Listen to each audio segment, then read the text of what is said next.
સાહેબ સાથે અમને ઘણો બધો સમય ગાળ્યો છે, નજીક પણ રહ્યા છે, તો એમની જે કાંઈ યાદો હોય એ તાજી કરે.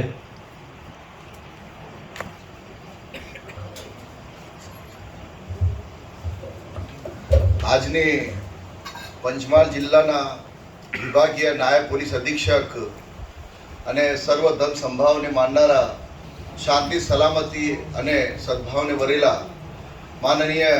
ચેતનસિંહ ખટાણા સાહેબની વિદાય સમારંભમાં મંચસ્થ મહાનુભાવમાં પંચમહાલ જિલ્લાની પાવન ભૂમિ ઉપર એ ડિવિઝનના અને ત્યાર પછી હાલોલ મુકામે અને ત્યાર પછી એસીપી તરીકે બરોડા અને ત્યાંથી ભાવનગર સેવા બજાવેલા અને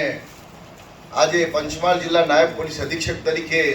અહીંયા ફરીથી બિરાજમાન થયા છે એવા રાઠોડ સાહેબ, પંચમહાલ જિલ્લા પોલીસ અધિક્ષક સાહેબની તાબાના એમની હુકુમતના 638 ગામના રાજાના તાબાના તમામ પોલીસ અધિકારીઓ, એમાં એ ડિવિઝન પોલીસ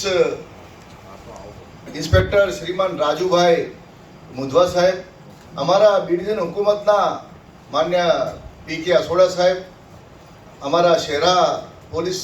ટાઉનના પીઆઈ રાજપૂત સાહેબ, તમામ અન્ય મહાનુભાવો અને અમારા પંચમહાલ જિલ્લાની ધરા પર પાવન ભૂમિ ઉપરથી બિરાજેલા તમામ આગેવાનો, પ્રબુદ્ધ લોકો, માન્ય ઘનશ્યામભાઈ, શિશુદિયા સાહેબ, ગોરીબેન, અમારા બાપુ મહેબૂબભાઈ શેરિયા સાહેબ અને અમારા દિલો હાજી સાહેબ, તમામ મહાનુભાવોનું અહીંયા શબ્દોરૂપી સ્વાગત કરીએ છીએ.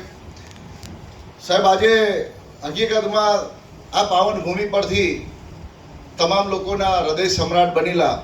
એવા સીસી ખટાણા સાહેબ કે જ્યારે પણ એમની પાસે આપણે જઈએ તો સાહેબ સહેજ ભાવે એમને બધાને આવકાર આપી ચાનું રસપાન કરાવે, જલપાન કરાવે અને સાહેબ વાત સાંભળીને પરિણામલક્ષી કામ કરે. આજે આપણે વચ્ચે બઢતી, બદલી, બદનામી અને વય નિવૃત્તિ એક નોકરીનો એક ભાગ હોય છે, ત્યારે આવા સમયમાં સાહેબ આપણા વચ્ચેથી હકીકતમાં આ એવા સમયમાં આપણા વચ્ચેથી જઈ રહ્યા છે કે જે તમામ લોકોના હૃદય સમ્રાટ બનેલા છે અને એમના તાબાના જેટલા અધિકારીઓ છે એમાં અમારા પ્રકાશભાઈ છે, કેશુભાઈ છે, જયંતિભાઈ છે, એ તમામ લોકો સાહેબ બરદાસ્ત નહીં કરી શકે. બલકે અમને માન્ય મુધવા સાહેબે એવું કહ્યું કે એક રડતી સ્ત્રી જો તેને સાહેબ શોભે, પણ એ પુરુષ જો અગર રોવે તો સાહેબ એ યોગ્ય નથી. તો આજે એમને ભારે હૈયે તમને પિતા તુલ્ય માની અને સાહેબ એમને